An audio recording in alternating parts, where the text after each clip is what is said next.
नमस्कार। जय हिंद, जय भारत। मैं राहुल शुक्ला आज श्री राम के जीवन पे लेकर के एक कविता प्रस्तुत हुआ हूँ। और ये कविता ऐसे लोगों के लिए है जो प्रभु श्री राम के जीवन पे हमेशा आरोप प्रत्यारोप लगाते रहते हैं। प्रभु राम सदैव हर युग में, हर समय में, हर ऐसे कुछ लोग हैं जो उन पे उंगलियां उठाएंगे, उन पे तमाम बातें कहेंगे, उनके ज़िंदगी पे प्रश्न चिन्ह लगाएंगे। ऐसे ही तमाम प्रश्न चिन्हों का जवाब लेकर के इस कविता में मैं प्रस्तुत हुआ हूँ। राम लोगों की नज़र से बहुत कुछ इधर उधर व्यक्तित्व के थे। उन्होंने, कई लोगों ने उन पे बहुत सारी टिप्पणियाँ की हैं, उनकी पत्नी को लेकर के, स्वयं उनको लेकर के। तो उन सारे रोपों प्रत्यारोपों को ये कविता दूर करेगी अगर आप अपने जीवन से और राम के जीवन की तुलना करेंगे। तुलना इसलिए भी करनी चाहिए क्योंकि हम जिस पे ये रोप लगा रहे हैं, ये आरोप लगा रहे हैं, कम से कम उसके जीवन के किसी एक अंश से हमारा जीवन तो मिले।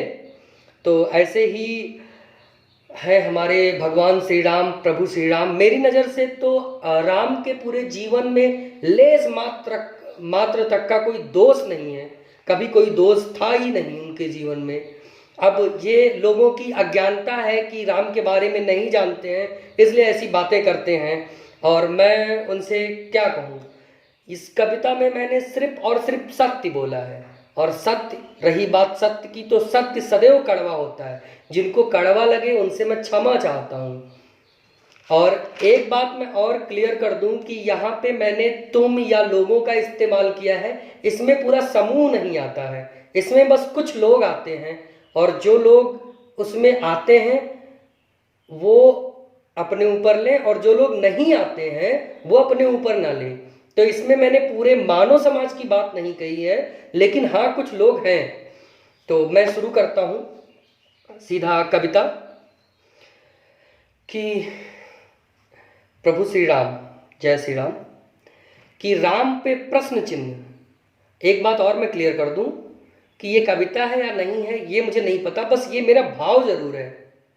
बस मैंने अपने भाव को शब्दों में व्यक्त किया है, वो मैं आपको सुना दे रहा हूं कि राम पे प्रश्न चिन्ह लगाना ठीक है।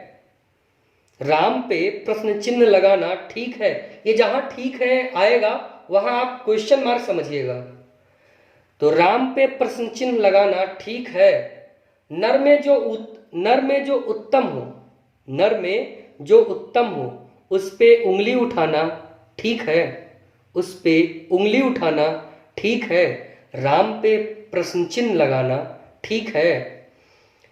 तुमने माता पिता की हर आज्ञा टाली होगी, तुमने माता पिता की हर आज्ञा टाली होगी। कुछ ने माँ बाप को लात तक मारी होगी, कुछ ने माँ बाप को लात तक मारी होगी। एक वचन पे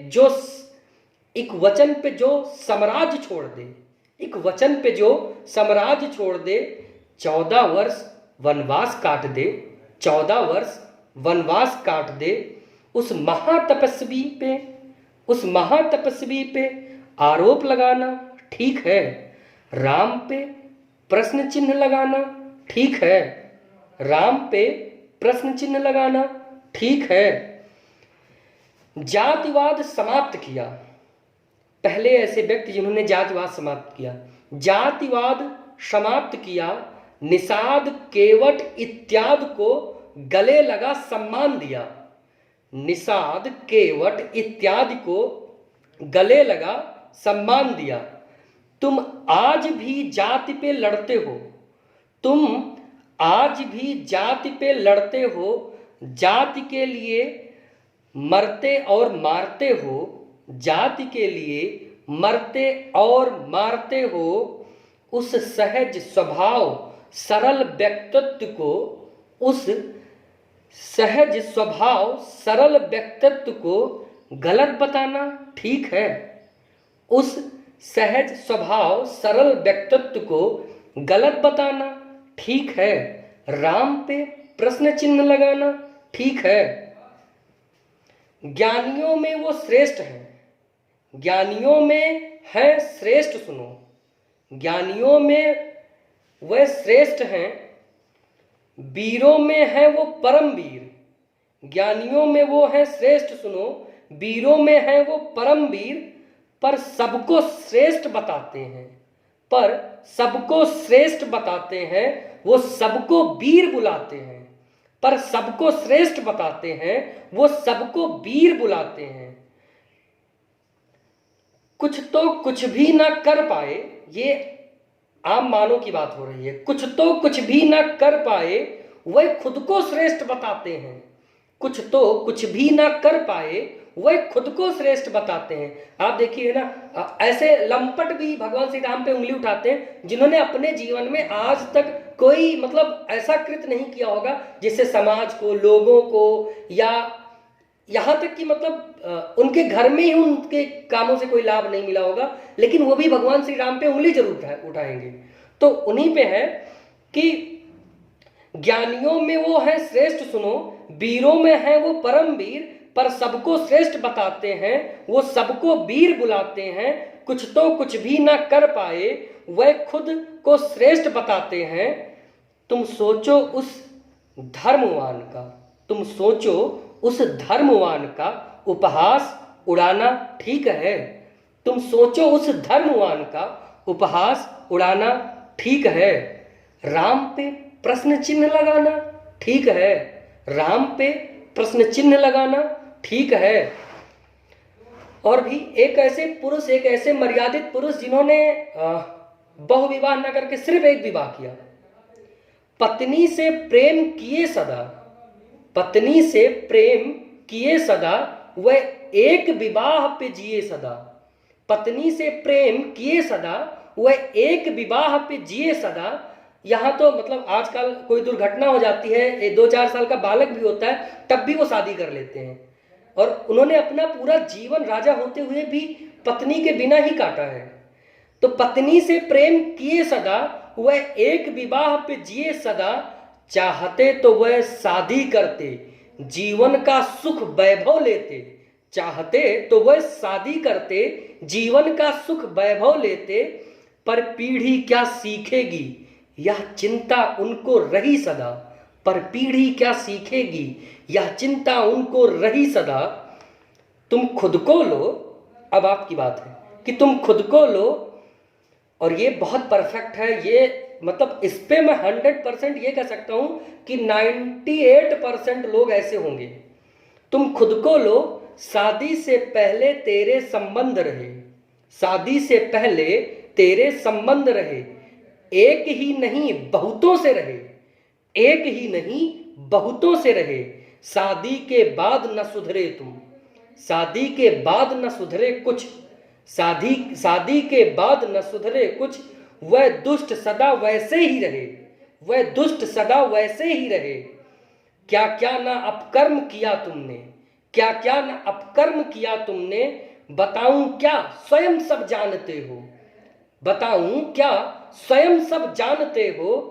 फिर भी खुद में नहीं क्यों झांकते हो, फिर भी खुद में नहीं क्यों झांकते हो। तनिक अपनी सभी अच्छाइयों को देख लो तुम, तनिक अपनी सभी अच्छाइयों को देख लो तुम। श्री राम के जीवन से फिर तुलना करो तुम। तनिक अपनी सभी अच्छाइयों को देख लो तुम। श्री राम के जीवन से फिर तुलना करो तुम। समझ में आ ही जाएगा, समझ में आ ही जाएगा, भले कुछ भी कहो तुम। समझ में आ ही जाएगा, भले कुछ भी कहो तुम कुछ भी बोलते रहो, लेकिन अंतरात्मा तुम्हारी ये कह देगी कि हाँ, उनमें और मुझ में मतलब इतना अंतर है कि जमीन और आसमान भी छोड़ो, मैं कोई तुलना नहीं कर सकता। तो समझ में आ ही जाएगा, भले कुछ भी कहो तुम। वह न्याय के मर्यादा के नरश्रेष्ठ थे, वह प्रभु श्री राम वह न्याय के मर्यादा के नरश्रेष्ठ थे। उनसे कभी कुछ सीख लो तुम, उनसे कभी कुछ सीख लो तुम। न उनको कोई प्रश्न चिन्ह दो तुम, न उनको कोई प्रश्न चिन्ह दो तुम। मानवता के लिए जीता रहा जो, मानवता के लिए जीता रहा जो, क्या उस पे प्रश्न चिन्ह ठीक है? क्या उस पे प्रश्न चिन्ह ठीक है?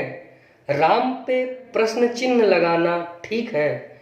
अब ये आप डिसाइड करिए कि क्या है उनका जीवन और क्या आपका जीवन है, और उसके बाद भी क्या उन पे उंगली उठाना ठीक है? उन्होंने अपने जीवन में क्या कुछ नहीं किया है, कितने कष्ट सहे हैं, कितने त्याग दिए हैं, क्या बताऊं। एक बड़ा अच्छा सा वाक्य सब लोग बोलते हैं कि माता सीता को उन्होंने वनवास छोड़ दिया था प्रजा के कहने पे, तो ऐसा उन्हें नहीं करना चाहिए था, वो नहीं गलत थी, और अगर मैं होता तो नहीं करता। निश्चित रूप से आप होते तो नहीं करते, मैं होता तो नहीं करता, कोई साधारण व्यक्ति होता तो नहीं करता, लेकिन एक राजा के लिए सबसे पहले प्रजा होती है, ये राजधर्म है। और वो उस समय राजा थे, प्रजा ने दोष लगाया था। तो आप ये ना भूलिए कि उन्होंने हर एक धर्म का पालन किया है। जब कोई राजा बनता है, आप एक बार राजधर्म पढ़ लीजिएगा कि एक्चुअल में राजधर्म क्या होता है। जब कोई राजा बनता है तो उसके लिए उसका सबसे पहला कर्तव्य हो जाता है प्रजा को देखना, प्रजा की समस्याओं को देखना, वो खुश है कि नहीं है। ये नहीं है कि वो दंडित करें। यही तो राम है, जो खुद कष्ट सह लेंगे लेकिन प्रजा को दुख नहीं देंगे। और आपको नहीं पता होगा, जितने वर्ष माता सीता वनवास में रही हैं वो जमीन पे सोते थे, कंदमूल फल खाते थे। ऐसे भगवान श्री राम पे आप दोष लगाते हैं, मैं उस पे क्या बोलूं। बस कोशिश करिए कि उनको गलत ना ठहराइए। राम ने अपने हर धर्म का पालन किया है, राजधर्म का पालन किया है, अपने वचन का पालन किया है, अपने मित्र धर्म का पालन किया है, अपने पुत्र धर्म का पालन किया है, मतलब पितृ धर्म का पालन किया है। राम मर्यादा पुरुषोत्तम है, वो नरों में सबसे उत्तम है। उन पे आप प्रश्न चिन्ह लगाएंगे? अगर आपको राम के बारे में नहीं पता है तो बहुत सारी किताबें पढ़िए, खूब पढ़िए, पर निवेदन है राम पे प्रश्न चिन्ह न लगाइए। जो मैंने कविता में कहा है वो सोचिएगा जरूर, और एक बार उनके जीवन को, अपने जीवन का आकलन करिएगा, क्योंकि आकलन करेंगे तो चीजें समझ में आ जाएंगी कि उस महान व्यक्ति पे उंगली उठाना ठीक है जिसके जीवन में कोई दोष ही ना हो। एक वो और एक आप हो जाएंगे जिसके जीवन में शायद 2-4 अच्छाइयां हो, बाकी सब दोष ही दोष हो, या हो सकता है 10-20। तो कोशिश करिए अपनी बुराइयों को दूर करिए, उन पे उंगलियां ना उठाइए। उनकी अच्छाइयां आपको नहीं दिखती, बुराइयां पहले दिख जाती हैं। कभी ये नहीं कहते कि मैं